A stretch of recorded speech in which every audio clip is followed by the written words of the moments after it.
Good evening and welcome to Just the News. I'm Faye. Let's get straight to the headlines. But before we get started, I must remind you, the reason why we call this bulletin Just the News is because that's what it is. There's no drama, there's no opinion, there is no manipulation of information or emotion. We're not going to tell you how to feel about any of this news. We're just going to tell you what happened in the most deadpan manner possible.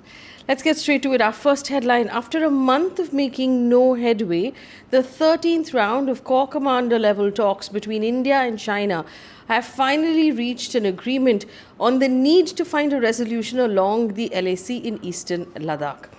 An official statement by the Ministry of External Affairs after the 23rd meeting of the Working Mechanism Consultation and Coordination India-China Border Affairs said, and I quote, "The two sides have also agreed that both sides should, in interim, also continue to ensure a stable ground situation and avoid any untoward incident."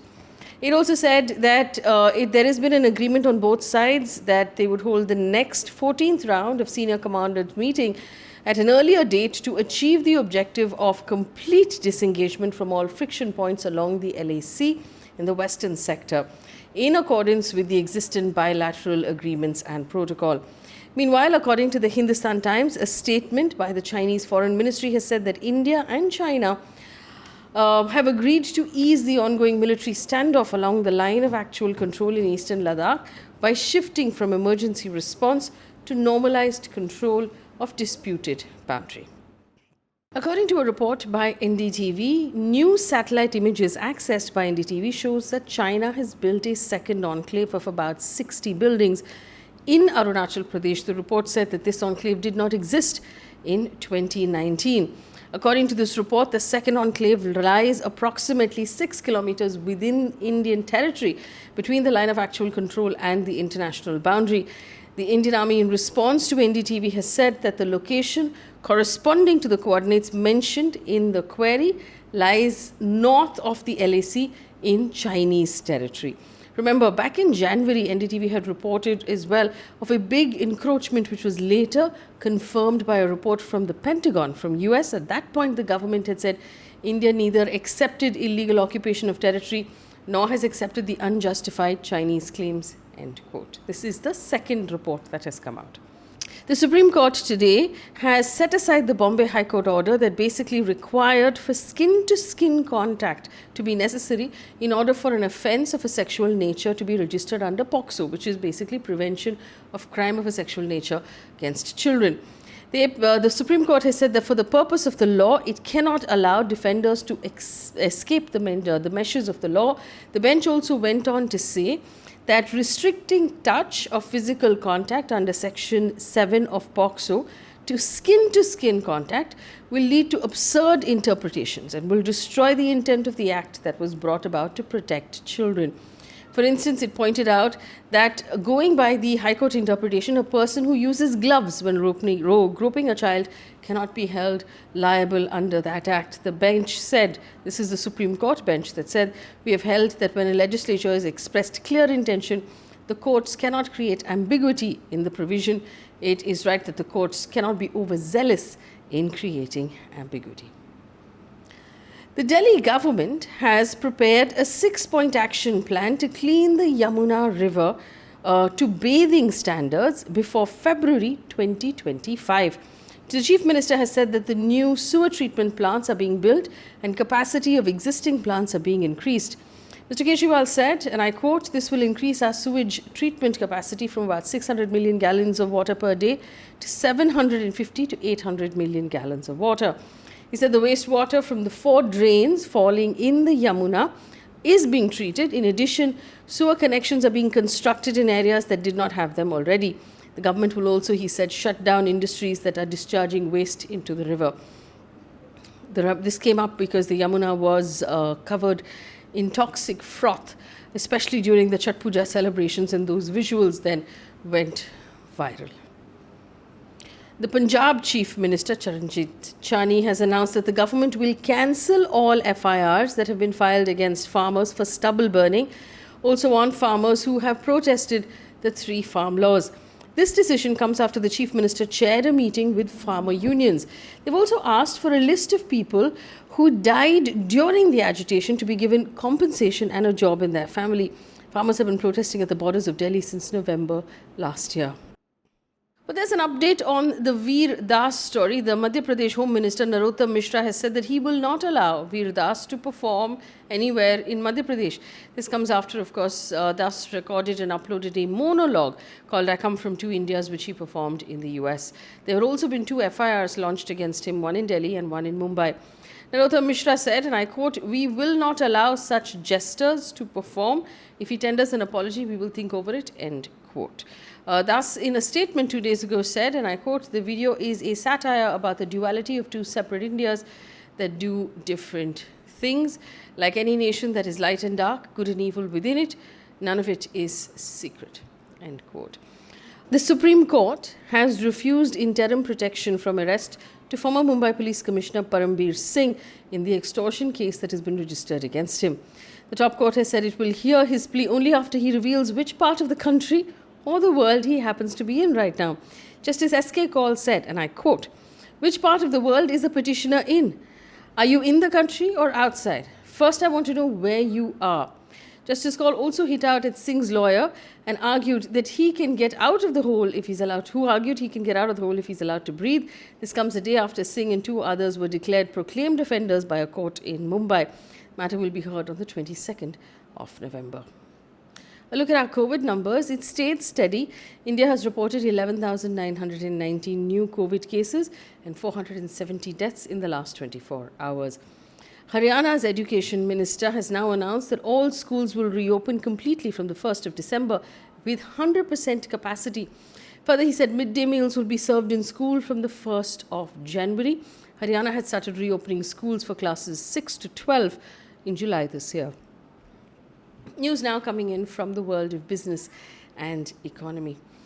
Massive IPO listing today of Paytm ended with a massive amount of pain. Shares of Paytm's parent, 197 Communications, got listed. The stock opened for trading at 1,950 on the NSE, then made a very sharp decline of about 9.3% or lost about 200 rupees from its issue price. Basically, the stock hit the bottom circuit today. Paytm stock fell as much as 28% from its issue price. I had an intraday low of 1,560.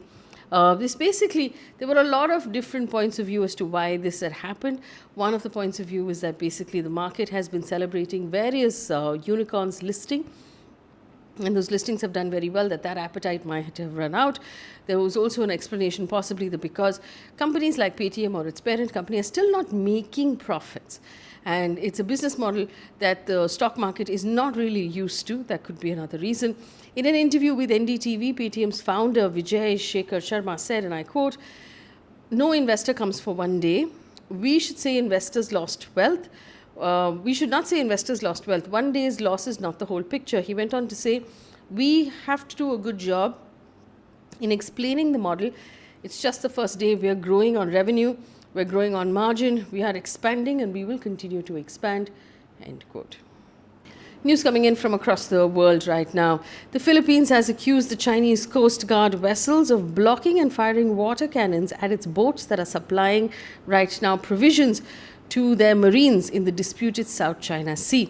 According to CNN, the Philippine Foreign Affairs Secretary has said no one was hurt during the November 16th incident, but the boats that were transporting food supply to military personnel based there had to abort their mission. In Canada, a state of emergency has been declared in the Canadian western province of British Columbia after a major storm cut road and rail links in the region.